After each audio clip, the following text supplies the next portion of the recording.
nation. I'm a soldier, won't surrender. Faith is like a fire that never burns to embers. The voice of the unheard. Love is the answer. I gotta speak it, believe it, that's how I feel inside. I can't sit here quiet. You can take my heart, you can take my breath when you pry it from the cold dead chest. This is how we rise up. Heavy as a hurricane, louder than a freight train. This is how we rise up. Heart is beating faster, feels like thunder. Magic static, call me a fanatic. It's our world, they can never have it. This is how we rise up. It's our resistance, you can't resist us.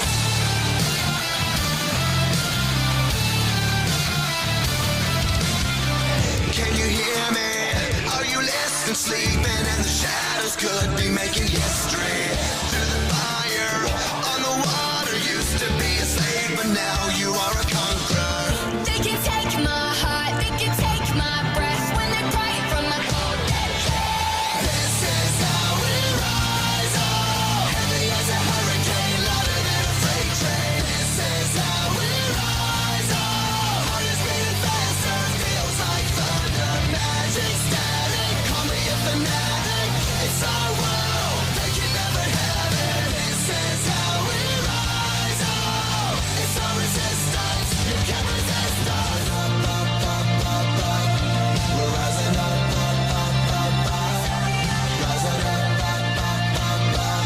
we're rising up, rising up, we're rising up.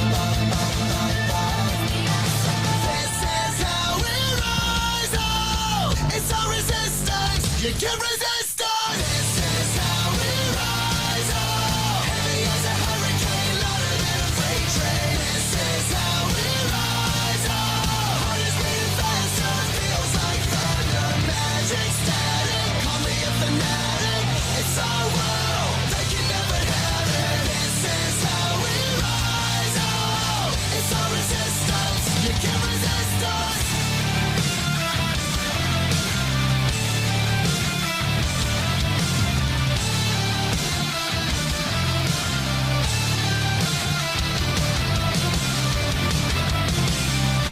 And welcome everybody to another episode of Straight Talk with Joe Vollano. I gotta turn that down there. I can hear myself in my headphones. Welcome to another episode. I gotta tell you, we are living in some very, very crazy times. The world is a totally different place than what it was a week ago.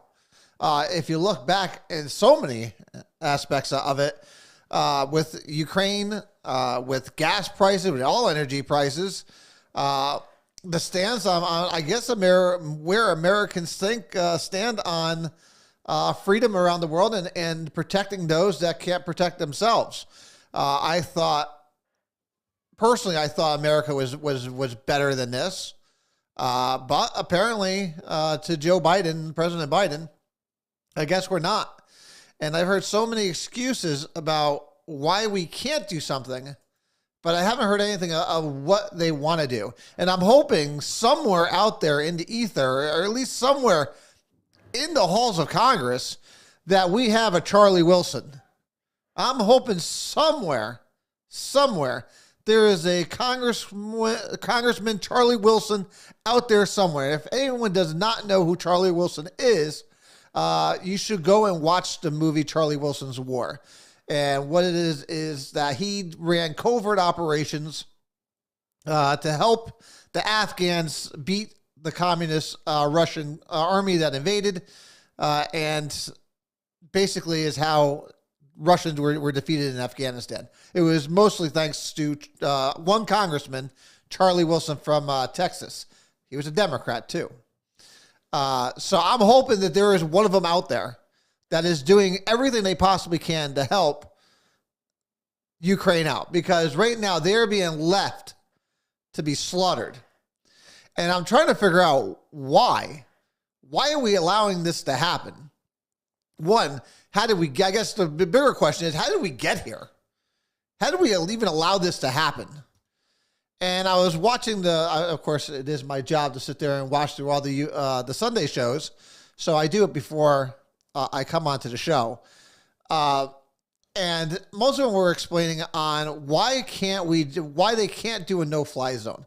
And they're afraid that if we end up shooting down a Russian airplane, therefore we are now going to be involved in World War III. Listen, World War III is already on. First of all, I find it ironic that we're talking about World War III with Joe Biden in office, because if anyone remembers, everyone was crying that Donald Trump was going to start World War III, and he had the greatest area of peace. In fact, he brokered peace in the Middle East, which was unheard of. He kept North Korea at bay. And now we were all told we can't elect Donald Trump because he's going to create World War III. And here we got Joe Biden, and he's asleep at the wheel. I don't think he knows where the frig he is. And he is running the country into World War III.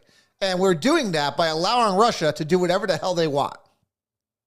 At some point, Americans need to take a look at what's going on in Ukraine and start drawing parallels to the way America used to be, the way this country was founded. They want freedom over there. That's all they want. They're not asking for anything else. They're being asked to be left alone. And America, the United States of America, promised them that if you give up your nuclear weapons, we will protect you. Europe told them we would protect you if you give up your nuclear weapons. And they did. And they did.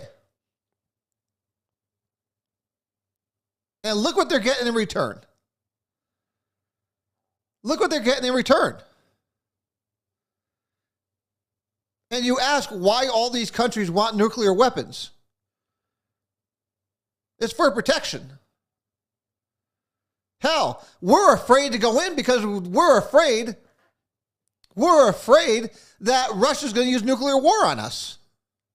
Nuclear weapons. But this is the part I don't get. We won't stop them in Ukraine. So I guess Ukraine is expendable. But if they go into any of the neighboring countries, well, that's where we draw the line. That's where we draw the line. Whether or not they're part of NATO or not, that's a whole different subject altogether. So America is basically saying, well, we can't do this because we don't want to start a world war with Russia. Russia has no problem starting a world war. I think that's pretty abundantly clear at this point. It's very apparent that Russia rules all right now. Russia is isolated by themselves. This is the time to stop him in his tracks, because if you let him take Ukraine, then the Baltics is next. Poland is next. Why would he stop?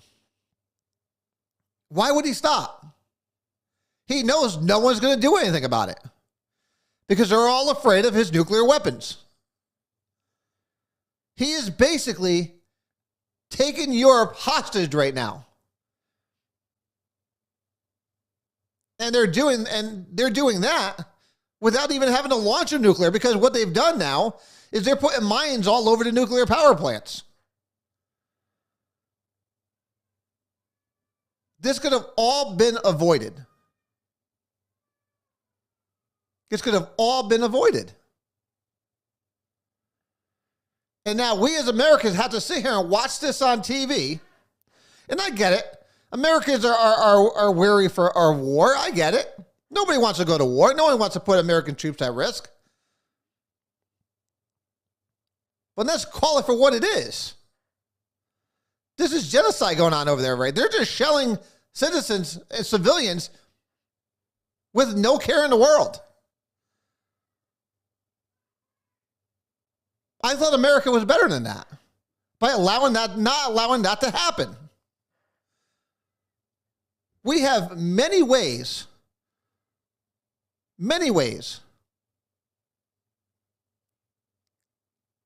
of minimizing what's going on over there. We have drones we could use. Hell, give them to the Ukrainians for all I care. Give them the MiGs that they're asking for. Let them patrol their own skies. Why are we afraid of what Putin's going to say? Putin can't even beat the Ukrainian soldiers. But that just shows you, just before I put up the Ukrainian national anthem before the show started. And I made sure that I put the subcaptions underneath so you understand what they were saying. And everything that they're saying that is in their national anthem, they are doing. They are doing.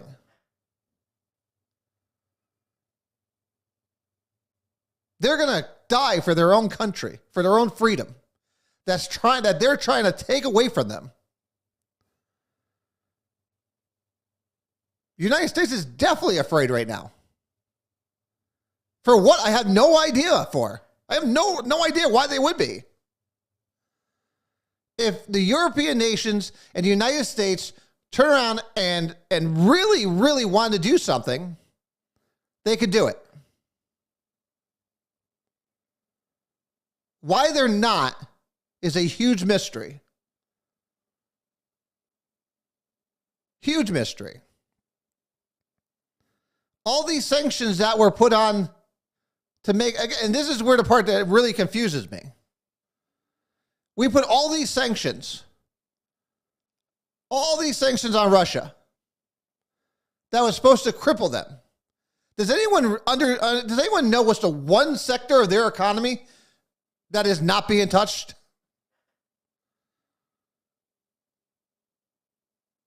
It's oil. Oil. Out of all the sanctions that we have put and the European nations have put on Russia, the one sector that has not been touched is oil. Listen, you're right. Not every war is our fight, but when you're murdering civilians, women and children in the streets, yes, the United States is not supposed to stand for that. We are not supposed to stand for that. And no country should stand for that.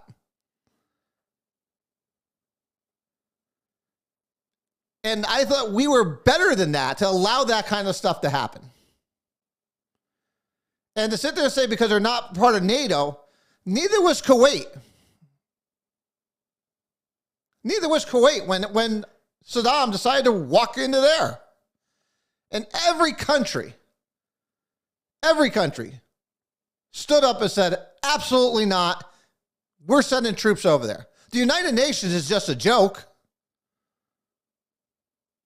Because the United Nations isn't going to do anything. So you have one madman that gets to do whatever he wants because he has a nuclear weapon? Seems very odd to me.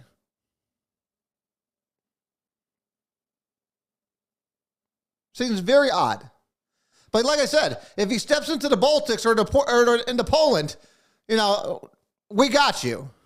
Ukraine, sorry, no dice. Even though you made the promise to them to protect them because they knew if they gave up their nuclear weapons, this would happen.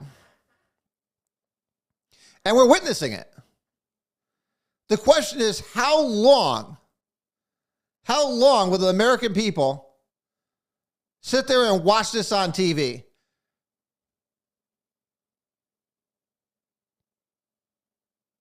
They're already in a full-out war over there. If you're trying to tell me that the European nations and America cannot take care of the Russian army, that's laughable. It's laughable. Like I said, the Russian army can't beat the Ukrainians right now.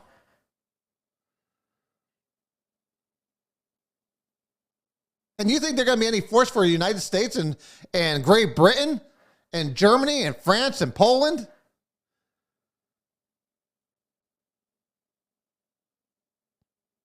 But I tell you what, the Ukrainians right now is giving Americans a lesson on democracy.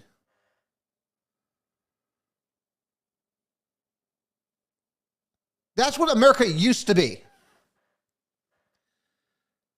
That's what America used to be.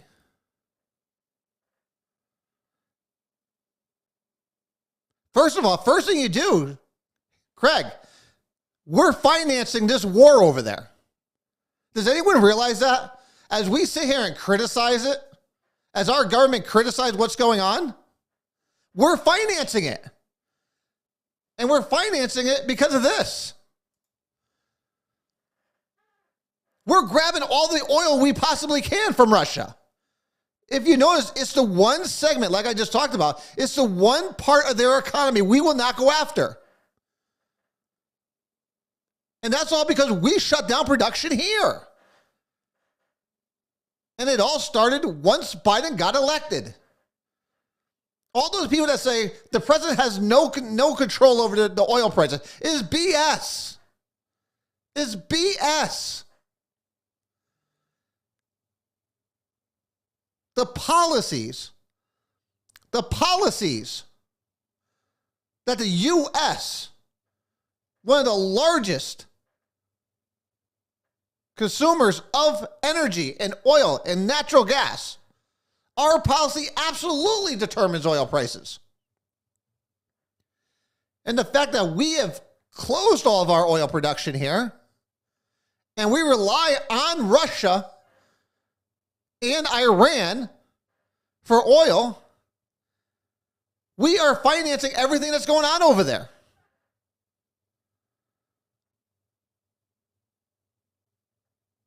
And if that's not bad enough, I got a story here in the stack of stuff. Where is it?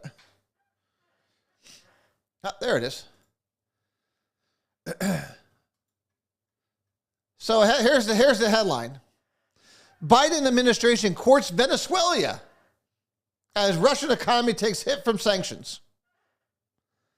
So senior Biden administration's officials went down to Venezuela to sit there and grab oil. Isn't this the same country that during the Obama-Biden administration that they called evil and did everything they possibly can to overthrow it? Isn't it ironic that now we are going to them, to that same evil regime that Joe Biden called it, and now trying to beg them to give us oil?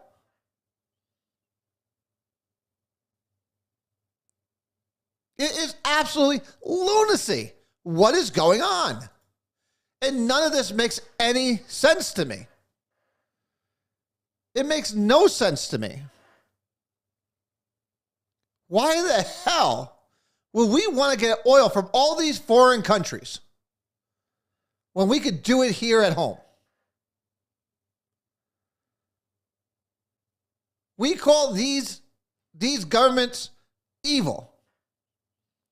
They inflict pain on their citizens, and we reward them with oil.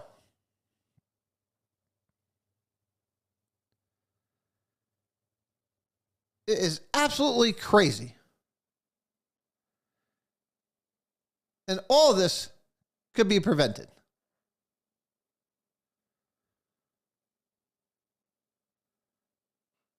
It is absolutely crazy. So while Zelensky sits there and fights, and as the people of Ukraine fight for their freedom, again, they are giving Americans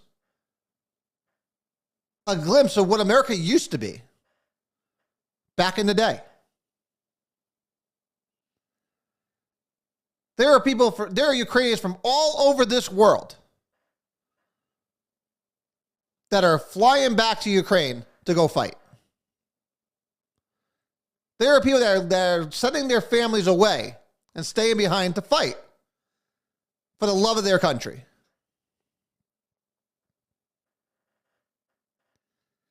for the love of their country. And all they're asking for is a little bit of help. And I think, and Craig, that's a great start. Poland should be sending those MiGs. They should be. You know, I totally forgot. We have new platforms today. We got 18 minutes into the session here, and for those of you who are new to the show, we are now on. We have now been going live now on LinkedIn and on Twitter. We are live, so the show is being broadcast. So I am Joe Vollano. I am your host and your guiding light of trying to sift through all the nonsense and BS that's going on. And of course, the show always and is encouraged to work best with all of you involved. If you want to call in, 203-679-9610, or you can email us at straighttalkjv@gmail.com. And of course, if you're on Facebook, if you're on Twitch or YouTube, but now if you're also on LinkedIn and if you're on Twitter, you can also watch it live. So welcome to the show. If you are new to those from those platforms, it is great to have you here. We do talk about a lot of interesting things on the show, but again, this is always best when you're interacting along with it. And of course, you could always join on the message board. I see it going. It's going back and forth. We'll talk about local politics in a little while. We do have the budget going on. But again, you know, me as an oil guy, as a fuel guy, I'm looking at what's going on. And if we look at the markets over the last week, I mean, oil has absolutely gone through the roof. So we were buying oil. So we were selling oil for what? $2-something, $2.99, $2.89 just a month ago. Hell, just a week ago, we were selling it at $3.29. And now we're up at $4.29, $4.39. So, I mean, listen, it is crazy times. This is what happens when we have to rely on other countries to supply us with our energy. So, because if this continues on, you're going to see oil close to $6 a gallon. And that's in the very near future. You couple that with inflation. You couple that with higher taxes that are coming, especially when we start talking about the city stuff, with higher taxes. We're in for a perfect storm right here. This is a perfect storm brewing that is going to put the world on its heels. So we all better be paying attention. I mentioned this months ago, and I told everyone. I said it right here on the show. Now, once you lock it in, I try to keep it there. I told everyone to pay attention to what's going on in Ukraine because everybody was dismissing it. I knew exactly what Putin was going to do. I called it out here on what Putin was going to do.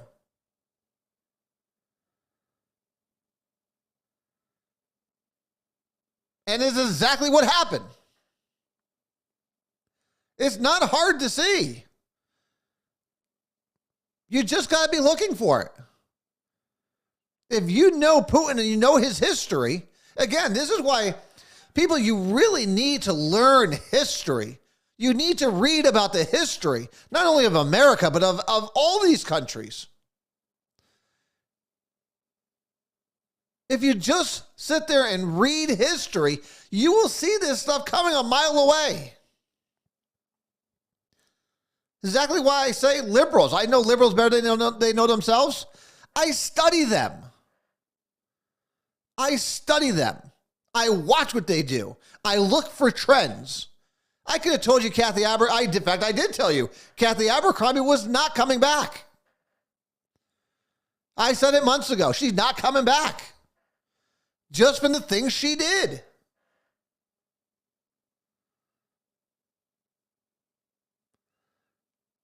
if you're just paying attention and you just open your eyes, you would understand it.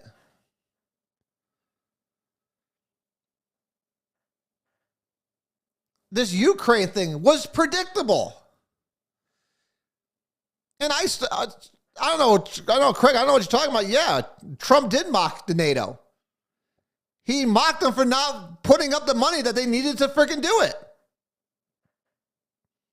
Why would America pay all the money into it? You know, liberals love to talk about paying their fair share. None of these countries are paying their fair share other than America. So yeah, I'd go after them too. And they're proving not to be, it's not like they're proven to be anything of value right now over there.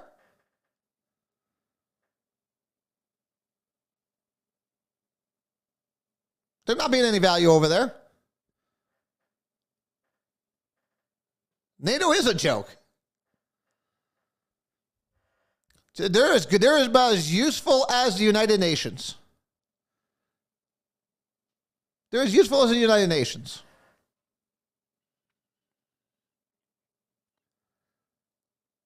But I think we have an obligation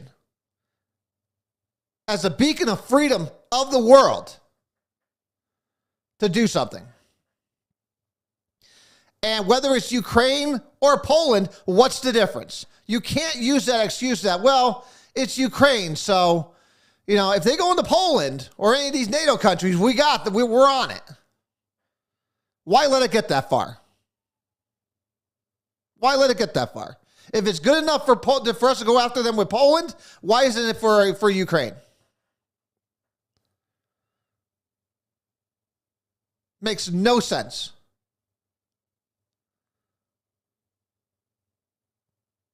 But that's where we're at. That's where we're at.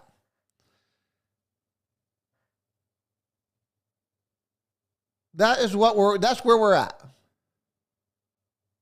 We're willing to watch a country be wiped off the face of the earth. We're sitting there watching genocide in person, on TV, on TikTok, and live. We're watching it live. But yet we're also watching heroes and patriots in full action. And at the end of the day, you can bring the mightiest of armies, but nothing compares to a patriot willing to die for their country. And that, I have the utmost respect for those over there in Ukraine.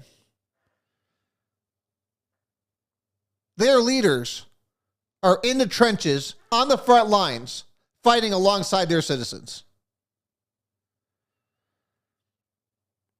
We don't need to send U.S. soldiers there. Our Air Force alone could take care of it. Drones could take care of it. Hell, A-10 pilots are salivating at a 40-mile-long convoy. A 40-mile-long convoy. You have A-10 pilots just itching to turn around and turn that into a pile of shit. Hell, give the Ukrainian people A-10s if you want. I don't care. Do something. Do something.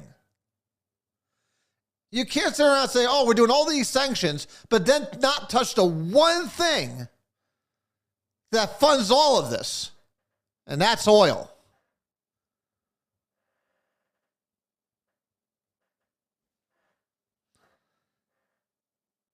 Something's not adding up. Something's not adding up here.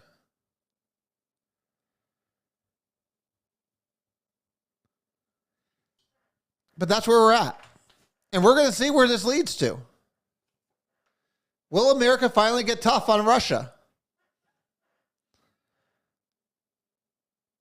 The only thing I could garner out of any of this is they're afraid that China's going to get involved. Because listen, China's already preparing for Taiwan. We talked about it a couple weeks ago. Taiwan's going to be next. If anyone who thinks, they're going to be like, oh, look, everybody's so worried about Ukraine. They're going after Taiwan. That's going to happen. Ukraine is going to win. And hopefully it's going to be because America has helped them. The European nations have helped them. That's the only way they win. Right now, they have ceasefires in parts of the country where they're trying to get civilians out of there. After those civilians are gone, Russia's going to lay down enough artillery and weaponry on those areas that's going to wipe them clean off the earth. We haven't seen the worst of the fighting yet. We haven't seen anything yet.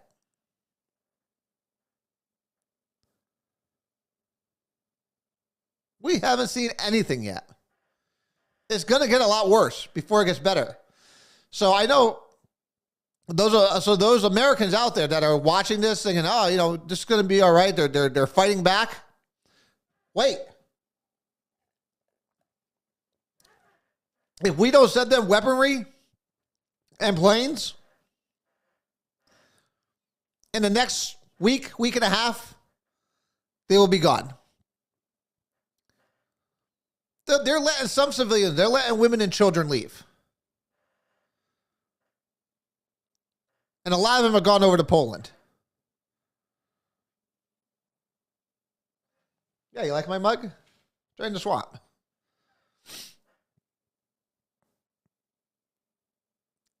We have to do something over there to help them. And $10 billion or $10 billion in aid is not it. Is not it. They need weaponry. And I understand why the president over there is so pissed off. Because like I said, we should have done more earlier. They gave up their nuclear weapons. They gave up their nuclear weapons for what they thought was going to be peace. And at the end of the day, it was to their own demise. So we'll see what happens. We'll keep up on it. As far as energy prices, don't expect it to get any better. And I feel bad for those people that are living on tight budgets, where you had energy prices almost at least 80% up from what it was a year ago. Yeah, listen, people are struggling. People right now with inflation, with the price of fuel, with everything going up. And now we're going to talk about, the budget for the city, on what they want to do there. They want to increase that 2.8%. So oil did jump. So the way it works for anyone who doesn't know the oil side, listen, I try my best to keep oil prices for the day where it is. But if you look at last Tuesday, at 7 o'clock in the morning, it jumped 25 cents. And then by 11 o'clock, it jumped another 12 cents. And then it jumped again at 3 o'clock. And then again on Friday, like Don just said, it jumped 4 times again. It is absolutely insane. Absolutely insane. So as I'm trying to keep prices at a certain level, trying to give some people friggin' relief, it's crazy. Hell, I was just saying yesterday, I went out yesterday. I actually delivered oil yesterday. And when I took the orders, I was making about 45 cents a gallon. and I took those the day before and that morning, I was making 45 cents a gallon. By the time I delivered it a couple hours later, and I went and picked up, I was making about 15 to 20 cents in less than 12 hours. It's crazy.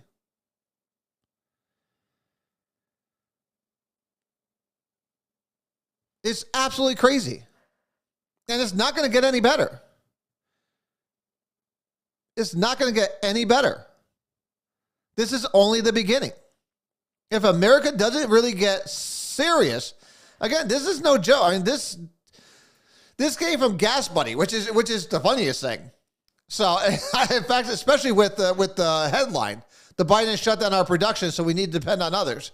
This is the actual from the Gas Buddy app. It's crazy.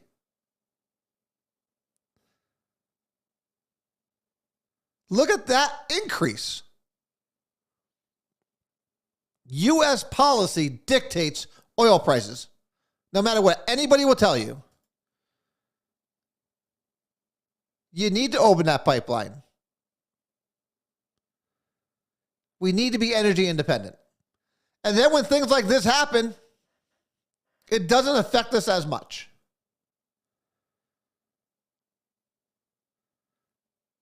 It will still affect us. So, I want to make sure I get to these other things here. So, if no one has seen a couple articles that I read over the weekend, we were talking about for months now about the assessments, and the final numbers have finally come out. So the final numbers have come out for the grand list for American taxpayers for the property, and we saw an increase of 25%. And of course, that was primarily due to the mandated property revaluations. So we went up $829 million. So the grand list increased $829.7 million.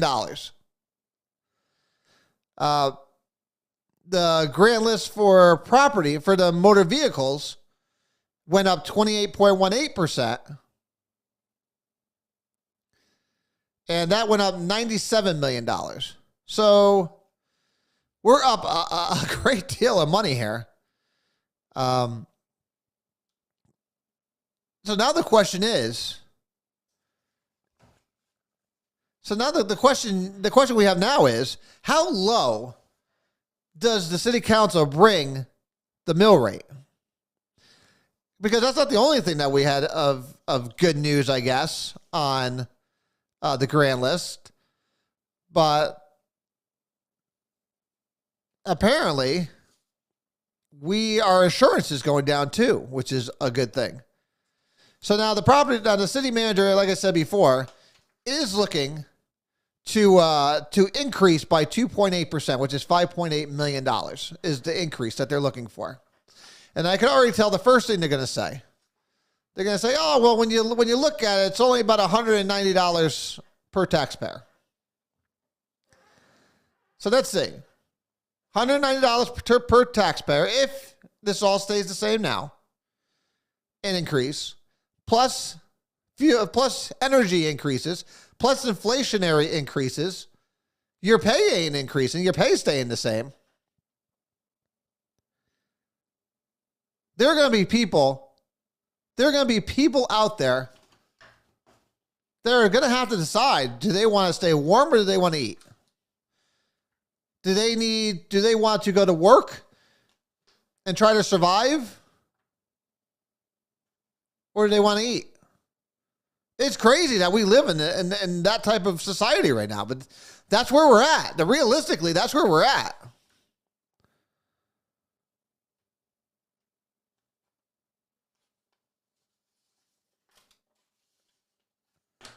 We need to make sure that the people are taken care of in this city.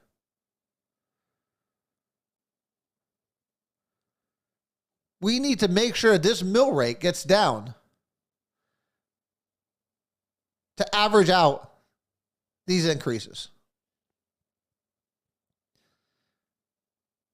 And that's up to every one of you city councilors out there. And I know you're listening. Now it's your obligation to the citizens of this city to do your job and to flatten this budget. The people cannot afford it. The people cannot afford it right now. Do what you need to do, whether you need to use COVID money to offset some of these things that you're trying to do. And before any council person tells you, well, you can't use the money for that. There's plenty of things in the city budget that you could use to offset. We got a call coming in. Hold on 1 second. I think we got Dan Zabrowski on the phone here, if I'm not mistaken. Can you hear me, Dan? Dan? Good evening, Joe. Hey, Dan. What's going on, buddy? Good, thank you. What's on your mind? That everybody should be on tomorrow. Can you hear me? Yeah, I can hear you now. I had my speaker on, which kind of screwed the whole thing up. Yeah, you got to get the echo off. Yeah. Tomorrow night's meeting between the assessor and the tax assessor, they're both proposing to do away with 2019 and 2020. In 2019, it was $25,696.76, and then 2020, $7,008.20. This money is back taxes that has not been set for whatever. I mean, and she also assessed the building for less. I think somewhere in maybe $200,000. For what building are we talking about? 599 Research Parkway. It's the old Horizon building. Yep. And she has taken this whole thing and she's just blown this thing out of proportion. I don't know why they're going to waive these taxes and penalties on that building. And this is where people got to get onto this virtual meeting. Which again, I think Melinda's on borrowed time. I think Melinda has now, again, I've defended Melinda for some time because while I don't agree with her customer service skills, what she's trying to do is bring us in line with what the state says. So I applaud her for that. But at the same time, you have to have some kind of compassion and empathy for the people you're working for. And she does work for the people. So I have thrown her some shade for what she's been doing, but I look at some of the things that are coming out about her going after a gentleman that has a storage unit on his property. She's trying to tax it as a business. That doesn't make any sense to me. And again, what you just said, she's trying to kind of pass things over for the Verizon building, which isn't right. Yeah, and she needs an assistant, well as the city manager needs an assistant. Oh, that's just BS. If the kitchen is hot, get the hell out. Especially Tim Kuhn. I don't know if you saw the personnel committee meeting the other night, which Mr. Carabetta didn't show up for, which I thought was very important to be there. But again, he alluded to the fact of, this is what happened in the Army. Mr. Kuhn, this is not the Army. This is the city of Meriden. Get to reality. Again, I say this about him and the rest of the department heads who do not live in Meriden. They don't pay taxes in Meriden. So consequently, they're shoving it down our throat. Yeah, listen, I've always been against the whole residency thing. I have been against that because I think it limits you to a pool of candidates. I don't like that.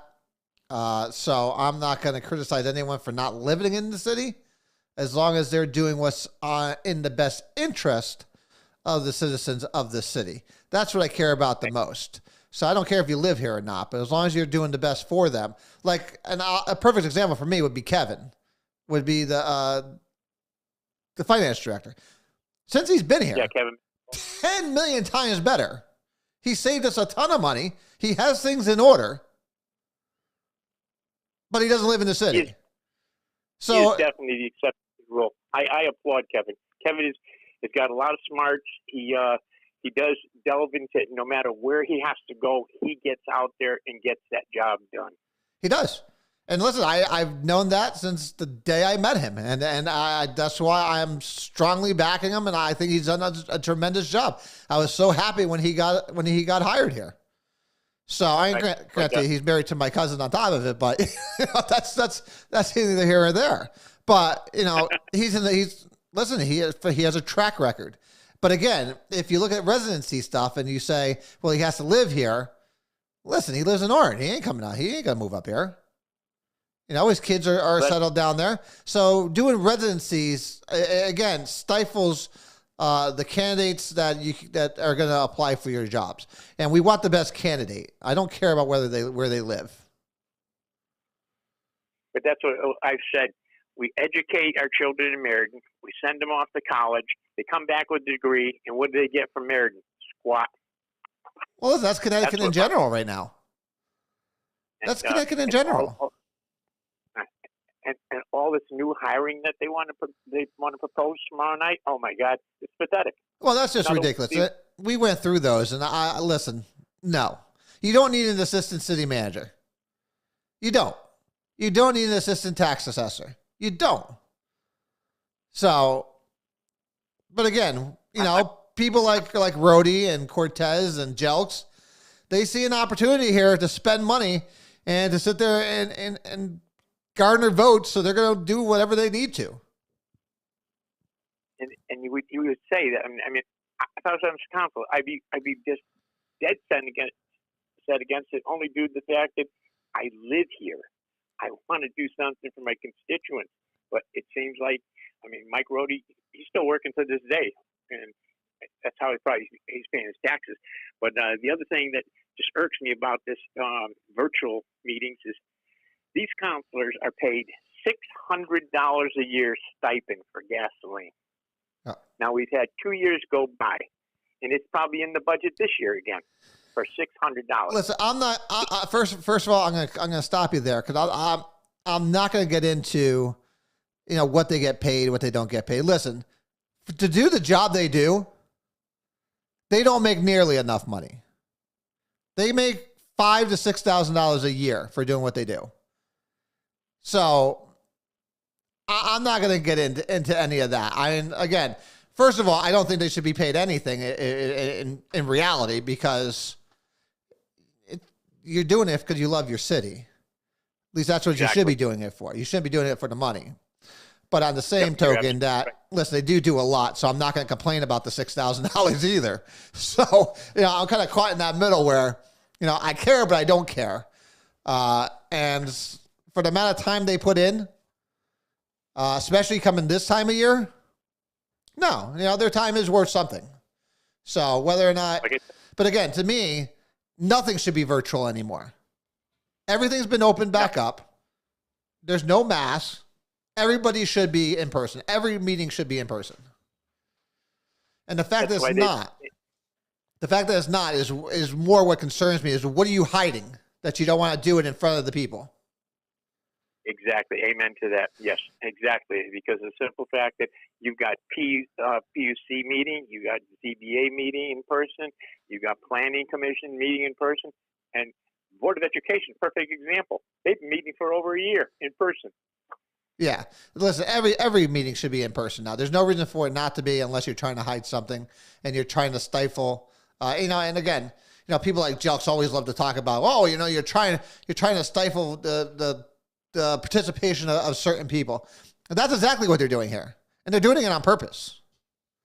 They're doing it on purpose because they don't want to hear from people like you and from me who are going to sit there and tell them, hey, you could do this, this, and this. So they just don't like the reality of the taxpayers bringing something forward. So the question is now, I guess the main question is now, does the Republicans and we the people have the balls to sit there and do what needs to be done? To push back. Amen. Do they? And that's going to be the main question, because if we're not going to be able to go out there and talk or say our piece, they're going to have to do it for us. And I don't want to hear at the end of the day them turn around and say, well, we voted for the budget because, we should all be doing it together. No, they've said that for years. They said it for years. Oh, well, we voted for it because we thought it would be important to do it unanimous. It's like, no. If you don't like the budget, vote no. At least then, if nothing else, you give yourself something to run on in 2 years. Because in fact, they did it last year. Well, Republicans and we the people voted for the budget. They voted for it. And it just shuts the debate down. And the other sad part is we had a referendum on the budget. So. Listen, again, the referendum, while I said it when we first started the referendum, I was like, it's not really going to do much. Like I said, by the time the referendum was done, we actually spent more money than before the referendum. So we were $250,000 over it. But the whole thing of it is, again, your audience is probably listening to, almost everything I'm saying right now, but they got to get in and put their comments in before the meeting. There will be a Q&A, but that Q&A only goes from 6 o'clock to 6:30. So the best way to bring your point, whatever you want to, make, put it in the email to the council. That in turn will go to Lori, and she will pass it on all the council. You say Q&A, and it's really just you give your response, and they don't say nothing.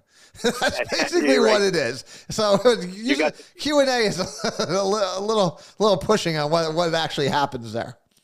But you should still put it in. You should definitely still put in your thing. And as I said, you got a few more minutes. Get back to the audience. All right. Thanks, Dan, for calling. And we'll talk to you and see you tomorrow night. Take care. Bye now. Yeah, listen, everybody should be putting their thoughts in writing. Absolutely. I say it all the time. Make sure you're emailing. Make sure you're doing what needs to be done. The fact that these meetings are not in person, really shady to me, especially at this point in time, where all the restrictions are basically done, and we're still not meeting in person, especially on a budget. After the increases that we just talked about on the grand list, these meetings should be in public. It should be before the people. And the fact they're not tells me they're going to try to squeeze things through. And again, it's going to be up to I don't think just the Republicans and we the people. I think people like Crystal Blake, who has really shown to be going a little bit more to the conservative side and kind of distancing herself from the crazy liberals, because I'm starting to believe she's not a crazy liberal, to be completely honest. Just watching what she's doing, I'm starting to think she might be more of a moderate. Well, she was, I think her and Bruce Fontanella have swapped places, where I used to say Bruce Fontanella, I think, was more moderate conservative, and he's totally gone to the deep end on the liberals. They have sucked him in, and they are going to keep him there under lock and key in the liberal side. But I think Crystal Blake has had enough of it, of the craziness, and kudos to her for her past votes. And it's going to be up to them to really decide to do something, because it's going to take all of them to do it. Because any vetoes that Kevin puts forth might not be overridden. So we'll see what happens. I mean, it's going to be an interesting time. This is just the beginning of the budget process. So we have to strap in and see where this takes us. Because I think by May, you might see a lot of homes go up for sale in this city. And people are going to be freaking heading for the door, including me. I might be one of them if things aren't gotten under control. So, okay, and the last thing that we have on our list for things today is it looks like my prediction. Doesn't look like. Of course, I knew it was going to come. It was going to happen. But my dear friend Kathy Abercrombie has decided not to run for her ninth term. Now, again, I spoke about this months ago, and I said that this was going to happen. And I said months ago who was going to take that seat, who was going to attempt to take that seat. And I discussed months ago what the consequences are going to be for what's going on. Listen, anyone who's, again, just observing what's going on and the way they're acting and the things they do and what they don't do, is most importantly. Hold on. I'm stuck here. I don't know why. There we go. These wires are way too long. Listen, if you just watch what's going on and just little signs you pick up, I knew Kathy wasn't running. The fact that Kevin Scarpati still has, to this day, that sign over at Hancock's that he supports the police, which is bullshit to begin with. He still has that sign up, and he's trying to squeeze every single drop out of Chief Kaczynski as he possibly can to put the perception on that he's for police and that he supports them. Because again, police accountability bill is going to be coming back for some revisions, and it's going to be a big thing for the upcoming race. So Kevin has kept that sign up there to make sure that everybody in the city understands that he supports the police. It's going to be a tough sell once the campaign starts to hold that position, especially after some of the things that have happened here in the city. So that was just another indicator on him running. Of course, the big indicator has been just the last, 6 years. He stands out on election day. He stands out there from 6 a.m. to 8 p.m. every single 2 years for one person and one person only. And that's Kathy. He does not budge, doesn't hold anybody else's sign, doesn't do anything. Kathy Abercrombie. So if you just watch all these things happen, plus other things, small things that I just happen to notice, because I'm deeply involved in this kind of stuff, and I just watch what people do. I called it. Now again, Kevin hasn't announced yet, but I know he will. Now the question is, he will have to. There is no way in hell Millie and the Democrats are going to allow him to run as an unaffiliated. No way. No way are they going to allow him to run as an unaffiliated. He's going to have to be a Democrat. And then the question is, if he somehow wins, who do they put in the mayor's spot? That will be a very, very interesting question in the months to come.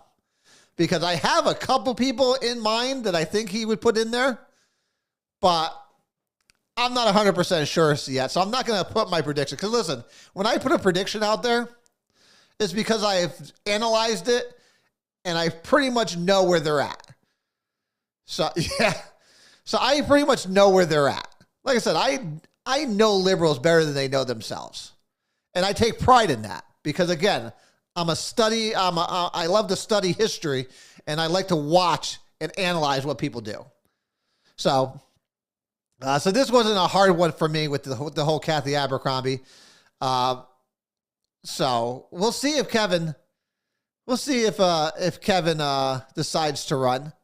I wouldn't vote for Kevin personally, even though listen, I like Kevin as a person. As a politician, he's an opportunist. So, and I said that, listen, if you wanted me to, I could knock out Kevin's 30-year plan right now. Kevin wants to be governor someday. He's young. He has a good personality. He's a good talker. So to me, Kevin wants to be governor someday. And I think Kevin knows that he cannot be governor being a ceremonial mayor. There's no way. They would eat him alive. In fact, I think we might have even discussed this before. So Kevin has to go the hard route to be governor, or even to attempt to be governor. So Kevin will take this state rep job. And then when Mary Abrams decides to leave, he'll take over for her. And he'll be a state senator. That sets him up for 20 years, 15 years, even 15 years if you want. I don't think 15 years. So you run into the whole Aaron Stewart thing where just because you're young and charismatic doesn't mean you're going to win. And I think Aaron Stewart proved that. That's the case. I think 20 years, you can see Kevin run for governor. And I predict that will happen. Because listen, at the end of the day, Kevin is an opportunist. That's what he is. I don't blame him. Listen, I don't want to take that as a criticism to him. He's ambitious. There's nothing wrong with being ambitious. But if you're doing it for your own benefit, other than those of the city and the citizens, that's where I have an issue with. Especially when it comes to politics. Yes, Kevin now lives in the district. He bought a house up near Hubbard Park, so he's in the district now. So again, I'm not bashing him for being ambitious on goals, but I just don't think he's in it for the right reasons. No, you don't appoint somebody to just hold a special election. So it's not like the city where you would just nominate someone. You would just put somebody in there. It'd be a special. And listen, they don't like special elections because special elections is how Republicans get elected. So that's kind of been the norm over the decades here in Meriden. You give a special election, and next thing you know, you have a Republican running, a Republican winning. Len Suzio would be the perfect part of that. Now, that's the 83rd. The 82nd is the East Side.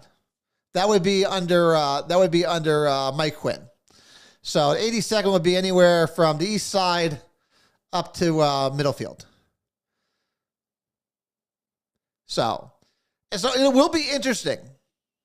Like I said, I don't want anyone to think I'm bashing Kevin as a person. I like Kevin as a person. And again, I've tried to endorse him a couple of times on the mayor's side. Republicans gave me shit, but because I thought it was in the best interest of the party and of the citizens at the time. And I still do. I still stand behind all the things I've done in the past. But would I want him as a state rep? No, I wouldn't. So as much of a guy that I like him, no, Berlin is, I don't believe Berlin, the district has changed a little. We have parts of Cheshire now in the 83rd. There may be a little part of Berlin, but I believe we've taken most of that out and moved it over to Cheshire. So we'll go through all that in the next couple weeks or so. But they all have changed. No, you can't bash a go-getter. He's a go-getter. But again, what is he going to get is the question. Is he going to get power? Is that, and then yeah, I can bash him for that. So the 83rd ends at my house, at my street, the Parker Ave. So it's really weird. Listen, if anyone doesn't know the 83rd, Kathy Abercrombie used to live down the street from me. When they did redistricting, they carved out my street and left it in the 83rd so she could still be here in the 83rd. It's really weird when you get down to the east side. It's literally Parker Avenue is where it ends. And then it turns into the 82nd. So it's again, it's a little weird the way they set it up. Which I'm surprised when they did redistricting that they didn't throw us into the 82nd, which is what I expected to happen. So, but yeah, she's up on West Fort now. So she's up on the west side. Correct. So, but listen, Kathy was a horrible representative to begin with. I'm glad to see her go. No matter who gets put in there is going to be an improvement to what she was. So it'll be very interesting to see how this all plays out. Again, it's not like this caught me by surprise when I saw the article in the paper. I was like, Finally, at least it's known now. Now I'm just waiting for Kevin to announce. Maybe Kevin will do it on this show. Maybe Kevin will come on the show and announce that he's going to run. That would be fun and interesting, wouldn't it? Oh, I would love that. So, Kevin, I know you're probably listening out there. You're more than welcome. You always have obviously for any issue, you always have a platform here to come and talk. Even if you do decide to run, you are still obviously more than welcome to join us here on the show and talk. No, no, that's not how it works. The majority leader wouldn't take over. The deputy mayor, technically, you would think takes over, which would be Mike Cardona. First of all, no, she just wants to spend more time with her family. So her husband's retired now, and the kids she's getting grandkids. I get why she's retiring. I'm just glad she's retiring. Just go. It's fine. The deputy mayor would normally take over. The majority leader, that would be a step down if she went over to the mayor spot. But you know, we'll see. We'll see what happens. I'm going to find it interesting. I'm just interested to see what Republicans do. I know we had some people are going to think about running against her, against whoever it is. So I'm just, again, it'd be interesting to see who it is. But it'd be interesting. But again, I'm not shocked by it. When I saw the story, I just chuckled a little bit, and I thought, wow, isn't that interesting? It's like, but we'll see what happens. Of course, you got. If that wasn't enough, you still do have Hilda Santiago, who is running for Secretary of State. So if she gets the nomination to be Secretary of State in May at the convention, then you have a question on who's going to take over in that seat? Who's going to run that seat? That you might get a Sonia Jelks. That would be interesting. If Hilda Santiago leaves, will Sonia Jelks try to take over? That I can make that prediction. I think that would happen. If Santiago gets the nomination, or she tries a primary, therefore she can't run for her House seat, I could definitely see Sonia Jelks running for state rep. So we'll see how that all plays out. We won't know that till May 19th. So because that's when the conventions start. So I wanted to get into today. I know we talked about it last week. I wanted to get into the roles because as of today, the new Democratic Town Committee takes effect today, and the new Republican Town Committee takes effect today. So as of today, the new town committees are now in control of the city or of their respective parties.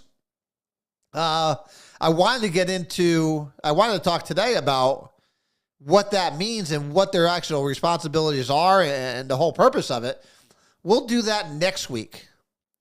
Because obviously next week will be the week that they pick their officers. They're going to pick their chairman, their vice chair, and all their officers of the town committees. So we'll talk about that next week and what that means for Republicans and for Democrats. We'll get involved in that, and I'll give my opinion on both sides on where I see things. And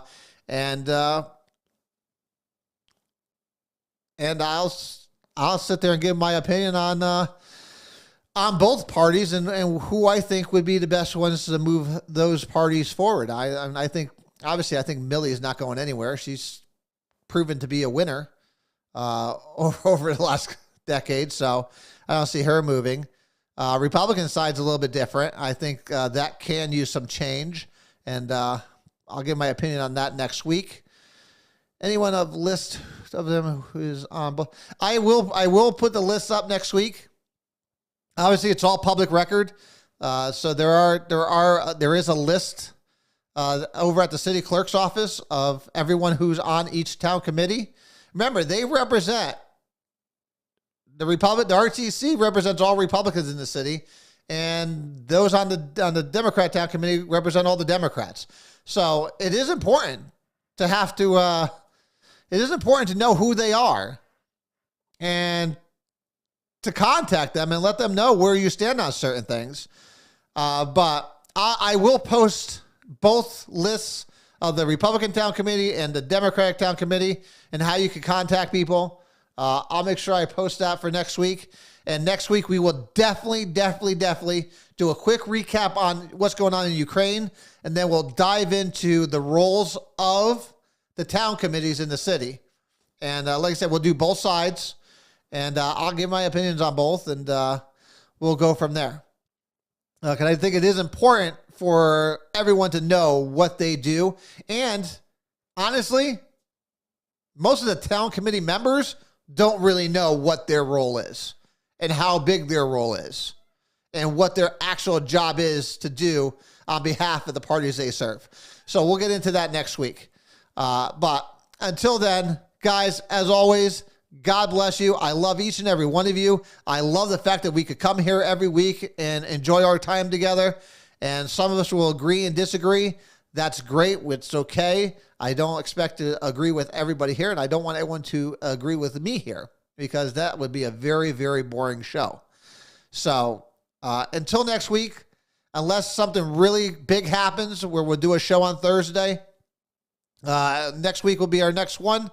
I love each and every one of you. Until then, not only God bless us, God bless the people of Ukraine. Keep up the freaking fight. You're doing a hell of a job. You're showing Americans what we used to be. And hopefully Americans will one day find that in ourselves once again. Until then, I love you guys.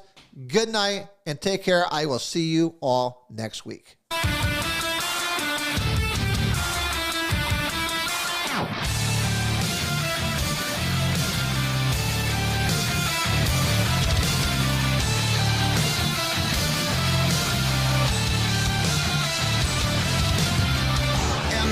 And a million faces formed together, made for elevation. And the soldier won't surrender. Faith is like a fire that never burns to embers. The voice of the unheard. Love is the answer. I gotta speak it, believe it, that's how I feel inside. I can't sit here quiet. You can take my heart, you can take my breath when you're crying from the cold dead chest. This is how we rise up. Heavy as a hurricane, louder than a freight train. This is how we rise up. Heart is beating faster, feels like thunder. Magic static, call me a fanatic. It's our world, they can never have it. This is how we rise up. It's our resistance, you can't resist us.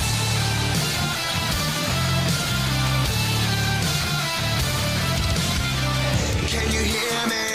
Are you listening? Sleeping and the shadows could be making history.